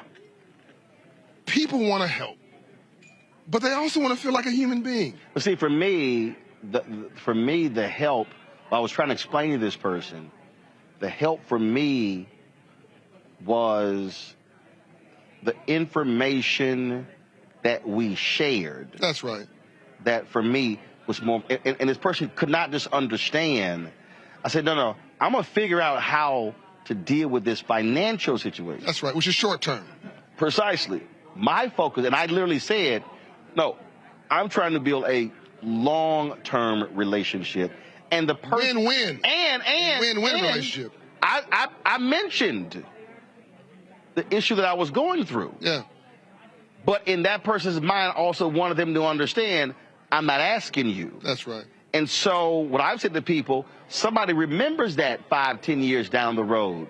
And that's how you change the dynamics when you talk about relationship building. Yeah. What we have got to do in black community is change. We got to change everything. Our mindset is stop begging, step over mess, not in it. But what we need now is the James Brown version of affirmative action. Open the door, I'll get it myself. Have some dignity, some real inner pride. I don't mean the pride I don't mean this kind of boast. I mean just excellence. Believe in yourself and believe that if you do the right thing and you keep delivering, somebody's going to show up there and see and find value in it. That's been my experience. And I have lost money on deals, keeping my word to my investors, keeping my word to my partners. And every time I did that, in the short term, they didn't hook me up in the short term, and I didn't ask for it. But once they saw me execute, saw me deliver, every time they came back and asked me and offered me at least, Roland, 10 times more than what I would have asked them for. At least 10 times more. And it went on forever. Versus asking them for, can I get, $5,000? Can I get $100,000, even $100,000? Why are you going to ask a billionaire or a Fortune 500 company? Why would you use your relationship capital asking for something small like that? No. Build a true relationship or true, genuine friendship, and then do a big deal. Or, and I spoke at North Carolina A&T a couple of weeks ago, but I also said, you may never do a deal with that person. Right. And that's fine. And that's fine. You have a great friendship, by the way. And I think that's because I think a lot of times that's why I actually don't use the word networking. I hate the word networking. Because, it's a thinking word. Right. And so for me, I said build relationships. I said when I was a college student at Texas A&M, when we go to the National Association of Black Journalists Convention, my fellow students like, why are you not sitting with us? I'm like, hell, I know y'all. I said, why am I going to come here? Be uncomfortable. And sit with y'all. Go meet somebody you don't know. I know y'all at school. I'm going to go sit with people I don't even know. And if I sit at the table of 10 people and it's not, I'm going to get to know the other 9. Look, if you walk through these halls, there are billionaires, multi-millionaires, Fortune 500 CEOs, heads of foundations walking the halls. The last thing they want to hear is a pitch. They don't want to hear a pitch. They don't want your business card. And you can even tell when you introduce, they're kind of like I ain't pitch you. Yeah. Disappoint them on their low expectation. Okay. Impress them on your excellence and know something about their business. Know something about their life. How's your family doing? It's called use Google. Thank you. Be interested in them as a human being. And then once you're talking to them, say, I know you're busy. I just want you to know my name. I'll send you another note. I thank you for the few minutes. Don't upset. Right. 2, 3, 10 minutes and let them go. They're busy. And they will remember that. Yeah, and they will appreciate it. I remember those who bug me. In the positive way. By the way, no. I remember those who bug me in the negative way. So if I see them again next year, run. Yeah, let me say that. I got to go to this. I know you do. Let me just say this. I got a bunch of billionaires literally waiting for me for dinner. I'm late. But let me say this. Every time Roland calls me, it's positive, and he's offering. He's offering to educate me. He's offering to instruct me. He's offering he's never calling me saying, will you, can you do. Roland Martin, Charlemagne, Bishop T.D. Jakes. I mean, these are names I'm just mentioning because you know the names. But I mean, I name a bunch of other people that are not household names. They're always giving. Nobody wants your drama. Nobody wants a taker. Nobody wants anybody negative. Why is it so complicated to understand? Nobody wants your potty mouth. Nobody wants you talking about people, talking down to people. Lift somebody up. That's it. And we can do it. And we can. We've been doing so much with so little for so long. Right. We can almost do anything with nothing. Imagine you take that sense of hustle with a positive perspective, resiliency and focus, and then we wrap it around AI, wrap it around the future of jobs, wrap it around finance where we aren't, wrap it around engineering where we aren't, wrap it around some area that's growing. How can you not lose? I mean, I'm sorry, how can you not win? How do you lose? I don't get it. It's simple math. Okay, I'm done. Time you go to dinner. They waiting. Yeah, he giving you the hook. He's it's time to go. I love you, Will. Love you, baby. Right. Appreciate it. I'll see you tomorrow. All right, then. Y'all, John Hope Bryant, founder of Operation Hope. Always good to see him, chat with him. Let me go to a break. I'm going to come back, chat with my panel. We still got some other pieces we got to run from here, but I do want to chat with the panel when we come back. You're watching Roland Martin Unfiltered right here on the Black Star Network. Next on The Black Table with me, Greg Carr. We featured the brand new work of Professor Angie Porter, which, simply put, is a revolutionary reframing of the African experience in this country. It's the one legal article everyone, and I mean everyone, should read. Professor Porter and Dr. Valencia Watkins, our legal roundtable team, join us to explore the paper that I guarantee is going to prompt a major aha moment in our culture. You crystallize it by saying, who are we to other people? Who are African people to others? Governance is our thing. Who are we to each other? The structures we create for ourselves, how we order the universe as African people. That's next on The Black Table, here on the Black Star Network. Hi, I'm Dr. Jackie Hood Martin, and I have a question for you. Ever feel as if your life is teetering and the weight and pressure of the world is consistently on your shoulders? Well, let me tell you, living a balanced life isn't easy. Join me each Tuesday on Black Star Network for a Balanced Life with Dr. Jackie. We'll laugh together, cry together, pull ourselves together, and cheer each other on. So join me for new shows each Tuesday on Black Star Network, A Balanced Life with Dr. Jackie.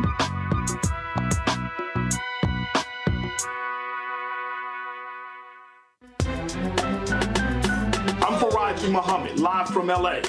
And this is The Culture. The Culture is a two-way conversation. You and me. We talk about the stories, politics, the good, the bad, and the downright ugly. So join our community every day at 3 p.m. Eastern and let your voice be heard. Hey, we're all in this together. So let's talk about it and see what kind of trouble we can get into. It's The Culture. Weekdays at 3, only on the Black Star Network. Bruce Smith, creator and executive producer of The Proud Family, Louder and Prouder, and you're watching Roland Martin Unfiltered.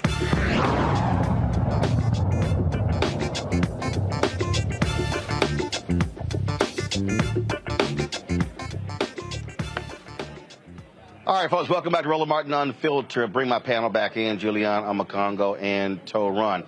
You know what, Julian, I think something that John said that I really believe stands out and really believe is important. You're an economist. When you talk about if you got 9 broke people, if there's 9 broke people, you're gonna be the 10th broke person. I think so much of what we often deal with when we talk about poverty is also a poverty mindset. When we talk about there are people who are fixated on money. That's also a mindset. But it's also, I just think so much is also a lack of access to information that drives so much of what we have to deal with. And that's where, Captain Hughes always came to coin the phrase, information is power. And it's absolutely true. And there's right information, there's wrong information, good information and bad information. You're absolutely right, Roland.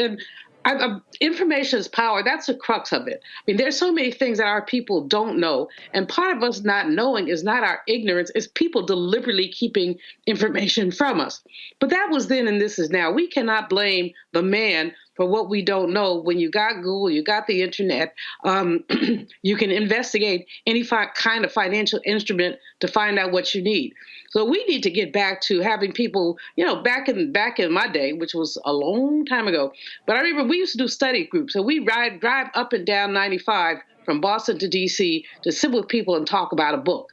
We need to be doing that kind of thing these days about money. Talk about, how we save, how we spend, what we could do differently, what we could do better, getting ourselves out of the predatory capitalist mindset that you got to spend. Now, I don't understand how we've got these great economic numbers. The unemployment rate is low. We've got the inflation is dropping, and you've got folks who don't get it, and they believe that the economy is bad. But I did a radio show this morning. I said, how y'all doing? Help me out. who's doing, nobody called and said they were doing bad. One sister called and said she was between jobs, but she had enough money to not work for another year. But so we get this negative. So I like what John Hope Bryant is doing, but I've always liked his work. I think that he really is one of our beacons. But making the case for optimism really says, what's the negativity thing that goes through Black people's minds, and how can we flip it? For every bad story, it actually is a good story. Even we talk about some of the horrible stuff that I'm researching around lynching. I mean, there are victories that come out of this. There are not a lot of victories, but there are victories. And so we have to lift up the victories. And Betty Shabazz used to always say, find the good and praise it. And that's what we have to do, is look at what the good is. And when we do that, I think we're able to have better relationships, better conversations, do better sharing. I enjoyed your interview with John. It was a very, very good interview, and he basically shared, kind of why he's done. And I remember when he had a tiny little organization. Now look at it. He's really doing great, and he's to be congratulated for the work that he's doing, but also the positivity that he embodies when he talks and when he's around people.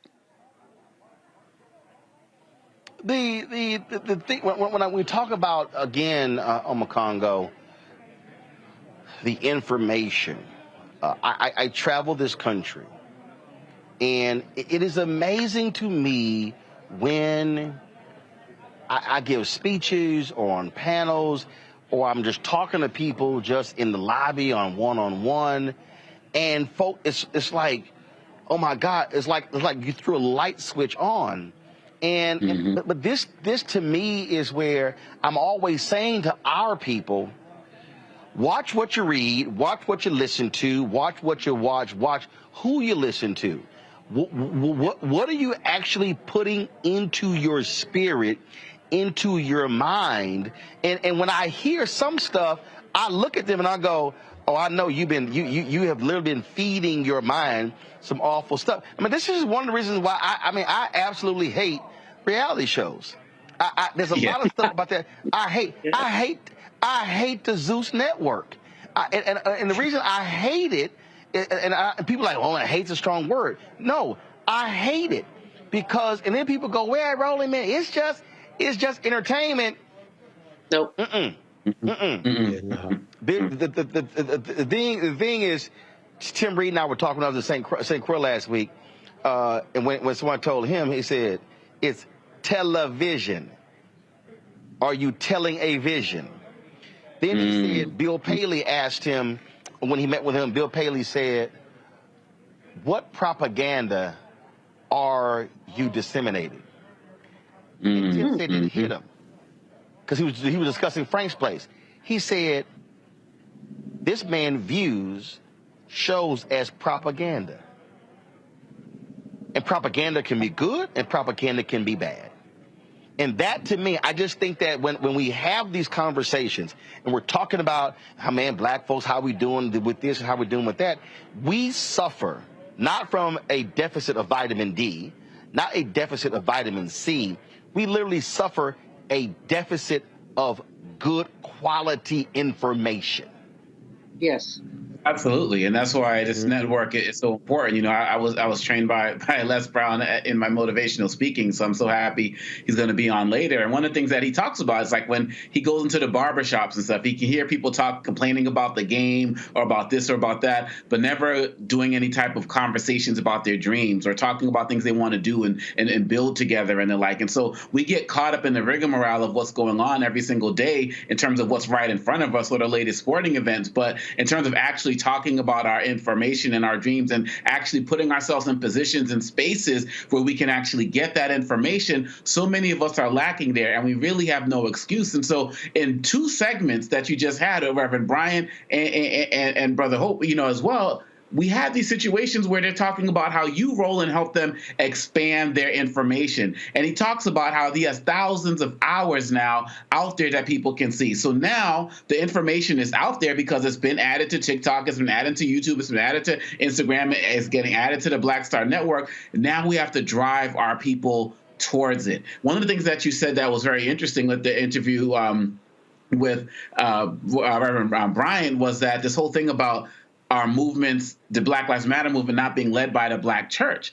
And that was very impactful for me, because what I'm seeing now is, because with that conference right now, there's an opportunity for us to re-engage not only the Black church, not only the political movements, not only, but also with the youth, so that we can actually start to wield our economic and our political might once again, but in ways that we've never done it before. But if we're not going to receive the information that's being put out there, then it's going to be useless. We have so much opportunities at Money, so many opportunities to build our communities. But if we're just going to, again, like you said, Roland, everything is propaganda, what are we taking in? You know, with my children, 17, 15, and 9 years old, I'm having money conversations with them, conversations I didn't have. So I have to learn things so I can better pass it on to them. We have to be actively engaged in this. Otherwise, we are going to continue to be slaves to Visa and MasterCard as we continue to put ourselves in more debts in our community and not take advantage of what we should be. And so I'm just very happy that not only this conference is happening, but you're also helping them expand their message to bigger and wider communities. I dare say, Toron, it also means knowing what voices to ignore. Over the weekend, a woman sent me an email, and she was really upset. And she said, Roland, man, these people on YouTube, she mentioned some dude, I don't know, Philip Scott, I don't know who the hell he is. And she's mentioning these people. Man, he's always dogging you. I said, baby, let me explain something to you. I said, if he walked through that door right now, I wouldn't know who the hell he is. I said, I pay him no mind. I pay him no attention. It's a whole bunch of other people I hear yapping them, smacking their gums on YouTube or on podcasts. I literally pay them no mind. I don't care what they have to say. Again, what I'm not going to do is waste valuable, finite time on irrelevant people who are members of hashtag Never Will Be's Club. I'm not wasting any time. And I think Sil McCongo, like, I'm about to use that one, hashtag Never Will Be. Yes, indeed. That's right. And again, I think what happens is, I think when you get caught up in somebody else's mess, what it does is you now looking over here, you've now taken yourself and distracted yourself from where you're supposed to be going. And that's all I'm just saying to people. If we are going to change what is happening in our communities, what is happening in our organizations, it is going to require us, I keep saying it, to have a reprogramming of our minds, but also to fixate on feeding good quality information to our people in order for us to thrive. Your final comment. You know, there's a saying, if you consume garbage for an extended amount of time, eventually you're going to get so used to the taste of garbage that you're going to start liking it and you're going to start craving it. So if you give somebody something that's going to be beneficial to them, they're going to reject it a lot of the time. Now, tying that into your point, a lot of times what happens is people who have brilliant ideas, people who are geniuses may not have access to information that's going to really benefit them, or they may not have access to people who can really help them get an idea off the ground. So if that happens, what happens is the people who are negative and the people who are hateful are going to keep feeding these people the same loop and the same negativity, and nothing moves in their lives. I think also what happens too, we got to be real about this, there is all too often too much gatekeeping in a lot of people who are successful, where they don't reach back and try to help people who they find who have good ideas and have a conversation with them. That's why it's good for people who have made it in a certain industry, or people who have been able to be successful, to be able to link with people who are brilliant or maybe have an idea and have a conversation with them on a one-to-one level and be able to say, okay, this is your idea. This is what I've done along the similar lines of your idea. Maybe we can build this way, or if I can't build with you, maybe I can introduce you to somebody who can build with you. That has to happen as well. It can't just be top down. These things have to be lateral if we're going to advance as a people and start building up capital that we can generate in the community to build businesses and to create relationships that people can build with each other. That has to happen too. Absolutely. All right, folks, I appreciate y'all being on today's panel. Thanks a bunch, Toron, Julian Omakongo as well. Going to a short break. When we come back, Les Brown will share with us his thoughts on how to become an effective speaker, but also how to live the life that you've always desired to live. You're watching Roland Martin Unfiltered, broadcasting live from the Global Hope Forum here in Atlanta, right here on the Black Star Network. When you talk about blackness and what happens in black culture, we're about covering these things that matter to us, speaking to our issues and concerns. This is a genuine people-powered movement. There's a lot of stuff that we're not getting. You get it, and you spread the word. We wish to plead our own cause. Too long have others spoken for us. We cannot tell our own story if we can't pay for it. This is about covering us. Invest in black-owned media. Your dollars matter. We don't have to keep asking them to cover our stuff. So please support us in what we do, folks. We want to hit 2,000 people, $50 this month, raise $100,000. We're behind 100,000, so we want to hit that. Y'all money makes this possible. Checks and money orders go to P.O. Box 57196, Washington, D.C. 20037-0196. The Cash App is $RM Unfiltered. PayPal is R Martin Unfiltered. Venmo is RM Unfiltered. Zelle is Roland at RolandSMartin.com.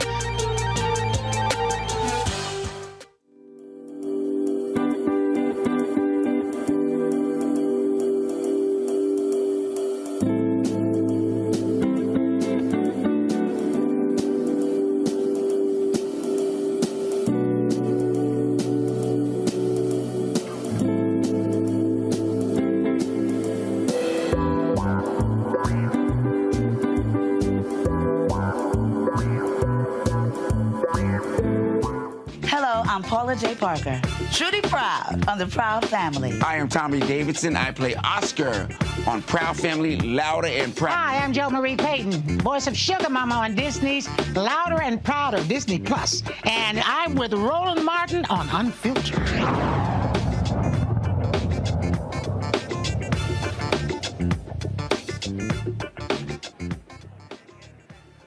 He's one of the most sought-after speakers all across the world. Earlier today, Les Brown was here. He wasn't actually on the program. He just simply wanted to come and spend some time and hang out with John Hope Brown here at Global Hope Forum. And so we had a chance to catch up with Les Brown, 78 years young. Fantastic conversation about how to not only become an effective speaker, but how to really reach and touch people and get people to understand and live out their best life. Here he is, my conversation with the great Les Brown. Man, I'm cancer-free, I'm debt-free, and I'm drama-free. See, there you go right there. That's all important. I want to start with the debt-free part because same thing. You know, we started this show, built it. We've been profitable since our 15th month. Don't owe nobody. Got no debt. And I tell people all the time, debt, I call debt invisible shackles. Mm-hmm. That it prevents people from being able to make different moves because every decision is predicated on who they owe. Without any question, but there's something that you are the prototype for, that we make decisions and our decisions make us. You made a decision that you're going to take charge of your destiny, and as a result of that decision, here we are.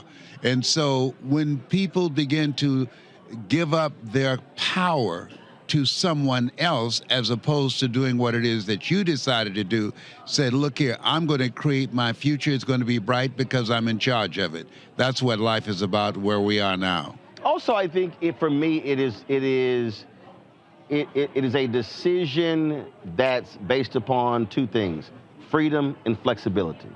Yes. That is the freedom to say, if I want to broadcast on Global Hope Forum, yes, I ain't got to ask nobody. Right, absolutely. And then we're going to stay there, 2-3 days. We can stay in Atlanta for the whole week. And a lot of people, and again, I fought for black people to be on mainstream television. Yes. But a lot of brothers and sisters who work in those places still have to ask somebody else for permission.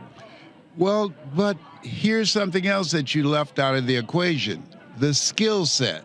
We're one skill set from a different reality. You developed the skill that allowed you to say, this is what I see, this is what I want, and I'm going to be about the business of creating it.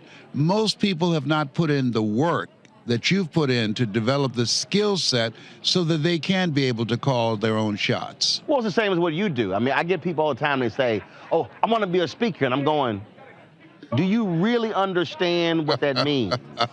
And then when you begin to start talking to them and they go, yeah, but I can do that. I said, oh, so I remember I asked this one woman, I said, well, let me ask you a question. I said, when the audience start doing the butt dance, then what are you going to do? She's like, what's the butt dance? I said, well, that's when they're sitting here and they start moving and the noise and the level in the room go up. I said, and you want to lose the room, what you going to do? She's like, I don't know, what you talking about? I said, baby, you can't be a good speaker if you don't understand how to feel and read that room. Yeah, you got to be able to manage the chaos. I was giving a speech once, and a guy came and stood right in front of the podium, and he was saying, yes, right on. I'm feeling you, brother. And I'm thinking, will the sponsors come and ask this guy to go sit down? And they did not. And so I had to play off him. I said, nah, brother, I'm glad of your buy-in. I said, you're hungry for this message up in here. He thought he was at church. Yes, indeed. I gave him a high five and everything, and people thought it was a part of the presentation. So you've got to be willing to be in the frame of mind to expect the unexpected and handle it. When did you know this is my destiny? When did you know? When I spoke in the Georgia Dome, because I was so terrified of speaking before 80,000 people. People can go online now and see Les Brown speaking in the Georgia Dome. I couldn't hear the voices, and my mentor, Mike Williams, he wrote the book called The Road to Your Best Stuff 2.0. I wrote the foreword for it. He said, Brownie, you got this. And one of the things that I teach people, sometimes you need somebody in your life that will believe in you until your belief kicks in. And when I looked in his eyes, I saw him seeing me doing it, and I believed in his belief in me until I got on that stage with that microphone, and I kept that in my mind to be able to command an audience of 80,000 people. I think that one thing that's interesting to me when we talk about speaking is that you literally in that 10, 15, 20, 30, 45 minutes, an hour, you literally can change somebody's life. Like you could be they are sitting there and it's, oh my God. And from that point on, you could change that person's life. Without any question, but there's something that you do. You provide information, but the other thing that most speakers missed out on is that if information could change people, everybody would be skinny, rich, and happy. The way that you deliver the information, it gets people to live out of their imagination as opposed to their history. You create an experience. Oliver Wendell Holmes said that once a man or woman's mind has been expanded with an idea, concept, or experience, it can never be satisfied to going back to where it was. So every time you speak, what you do is ignite within people the courage to have a larger vision of themselves beyond their circumstances, their mental conditioning, and you allow them to begin to see themselves differently. And that point right there, I think you said vision, but also being able to expand it, because I think we've been, for African Americans in particular, we've been conditioned, if you will, and I'm not speaking just in terms of white supremacy, but even ourselves to be like, sort of like this. Baby, get you a good job, work that job, don't lose it, as opposed to being able to take risks, as opposed to being able to say, wait a minute, there's more for me than just being a lawyer, a doctor, an engineer, sort of those typical deals. But somebody has to help, I believe, turn that switch on and speak it in a way, a relevant way that causes the person to go, oh, dang, I had no idea. Yes. Well, you know, Dr. Carter G. Woodson said, in alignment with what you're talking about, he said, if you can determine what a man shall think, you never have to concern yourself with what he will do. He said, if you can make a man feel inferior, you never have to compel him to seek an inferior status, for he will seek it himself. And if you can make a man feel justly an outcast, you never have to order him to go to the back door. He'll go without being told. And if there's no door, his very nature will demand one. So when you speak, and every time people watch your program, what you do is you distract, dispute, and inspire. How people live their lives is a result of the story they believe about themselves. So your content and your delivery distract people from their current story of mental conditioning, and through them watching and taking in what you say, they are now in an experience that dismantles their current belief system and inspire them to make some new choices at the end of your program. Now, there are a lot of people, and I guarantee you've had this experience. I sort of like when people say, man, that was an amazing sermon. And then you say, well, what did he talk about? Man, I'm just saying, man, that sermon was something. I said, oh, you probably reacting to the hoop part of the sermon. You can't tell me what the scripture was, what the 3 points was. Right. And so a lot of people respond to the emotion of speaking, when for me, I'm saying, no. What was the substance of what somebody said? Absolutely. And talk about that. That's the power of stories. If you give information, we forget 95% of what we hear the next day. Information impacts the brain. But if you do a heart-centered story, stories touch the heart. Where your heart is, there your treasure is also. So what made me stand out as a speaker when I came in and I looked at speaking and developing the level of credibility to speak for AT&T, Procter & Gamble, McDonald's Corporation, General Electric, IBM, I use stories strategically to distract, dispute, and inspire, to impact their bottom line, to give them a larger vision of themselves. Stories with information. Without any question. Because, see, the flip side is when it's all stories. I mean, I'm not going to name the person, but they had gone through, and this is nothing against Zig Ziglar, but they had gone through that whole course. And I'm sitting there, and I'm listening to the speech, and people like, oh, my God, this is amazing. And I'm sitting there like, and they're going looking at me, they're going, Roland, what's wrong? I'm like, she ain't said nothing. Mm-hmm. I mean, and so it was catchphrases, it was, and the person's like, well, what do you mean? I said, because I like in church, I take notes. Yes. If I have 2 lines written and one line is the date and the name of the speaker and that's about it, you ain't said nothing. Right. And so I think that's also the mistake. There are a lot of people, that's all they tell us stories, but they leaving information out. What you're talking about is you got to meld the two together for the person to understand. Yes, because you're orchestrating an experience, but giving people things that they can sink their teeth into, that they can now leave there and use the tools and things that you've used to get through the Red Seas in your life to get to the other side. We're living in a time, it's a golden age, because we have available to us information that allows us to upgrade our knowledge and our skills and create a new future for ourselves. But most people won't put in the time or the effort to develop themselves and to do what you've done. And this is what this thing called life is about. Commit thy works unto the Lord, and thy thoughts shall be established. The internal work and the external work in order to create a new reality for yourself. Have you been in a situation before where you're clear what you're going to talk about, you've laid it all out, you understand how you're going to do it, but then you walk into the room and the room begins to speak to you and you feel the room, and then God gives you something totally different and you say, I got to throw that thing out, and then somebody goes, how did you know we were dealing with that problem?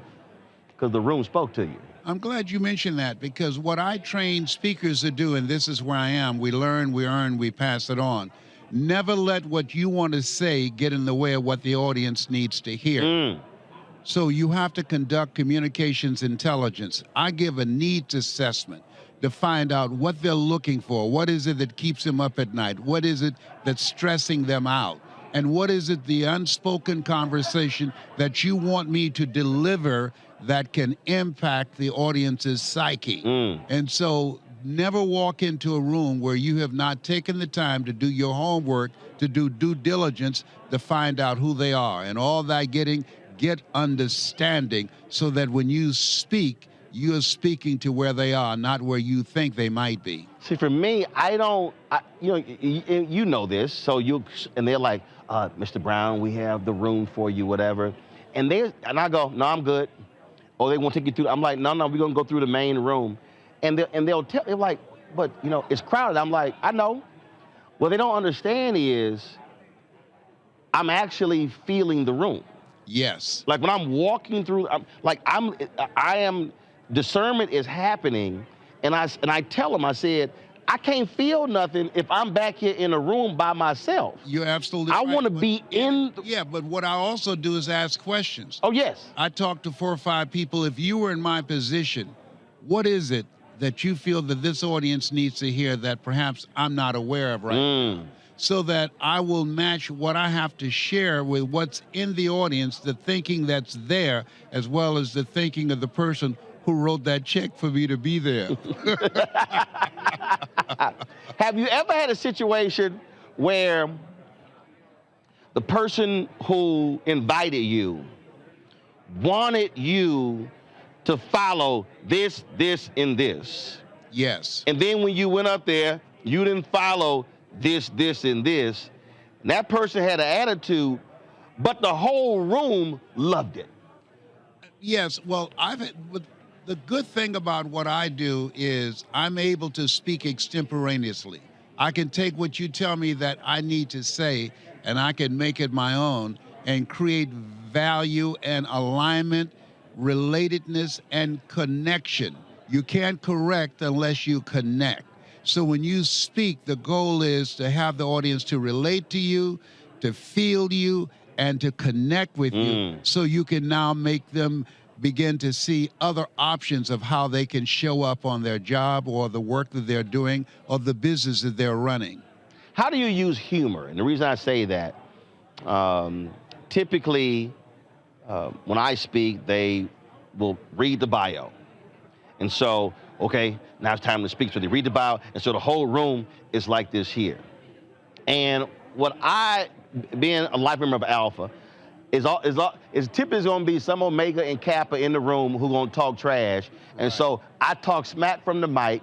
And so I might have the folks laughing and the room going, because for me, I'm breaking up from that serious. Now I got them laughing. Now I'm got them relaxed. Now I can sort of go in. Yes. And so how do you use humor as a part of what you do? I use myself as an example. I said, ladies and gentlemen, I want you to think about your goals and dreams. What is it that you see that you bring that has value for the marketplace? People say money is not important, but is right up there with oxygen. I used to be so broke, I'd walk past a bank and trip the alarm. And then I would laugh.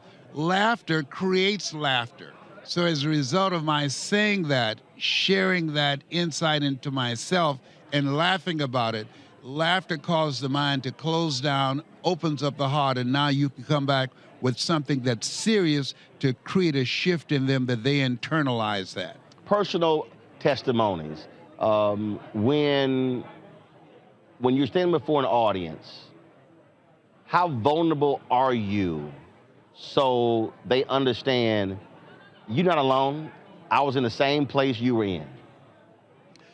I'm very transparent when I speak to audiences. I talk about the fact that I'm adopted, that God took me out of my biological mother's womb and placed me in the heart of my adopted mother. I just saw for the first time at 78, here I am 78, and saw a picture of my birth mother and father. Now you just told me that story and telling it, because that was just crazy. Yes. How you saw that picture.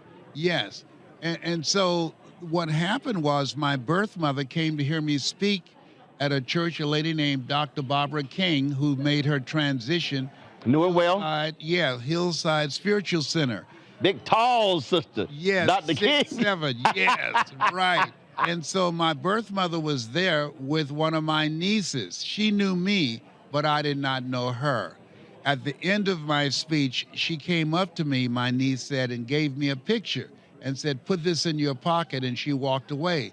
And my son said, "Dad, look at it." And I looked at it. It was a picture of me and my twin brother, Wesley. And I said, "Ma'am, who are you? Where did you get this from?" And she just turned and she waved at me and she kept going. So that's the only time that I ever saw her, that brief moment. Wow. It shook me up. That was the only time. I didn't know who she was. And then you found out that she was a speaker. Yes. My niece said, "Your mother, Dorothy Bell Rucker, was the motivational speaker, and your grandmother," they have a museum called the Beulah Rucker Museum in Gainesville, Georgia. She was a speaker with Mary McLeod Bethune. And so they traveled together. So I always wondered, where did I get this hunger to want to speak to people? But I have two brothers who don't speak at all. She raised them. So I believe that all of us have greatness within us, but you've got to be willing to put in the work, just as you have, to cultivate it and to develop it so you can answer the call on your life. A job is what you get paid for. A calling is what you're made for. I got to ask you this here, understanding worth, because I've been there. I guarantee you've been there. Somebody call you and you give them your number. Yes. Why you got to do it for this? Because that's my number. Right. I put butts in the seat. This is what I do. And I get calls all the time, brothers, but especially a lot of sisters, who they want them to speak on panels, speak to corporations, stuff along those lines, and they play them small. And I tell folk, you've got to make sure that you understand your worth, but you also understand that you do not overstate your worth, and you know exactly what your number is to deliver what they're looking for. Yes, and I say to people, I don't determine my value based upon your budget.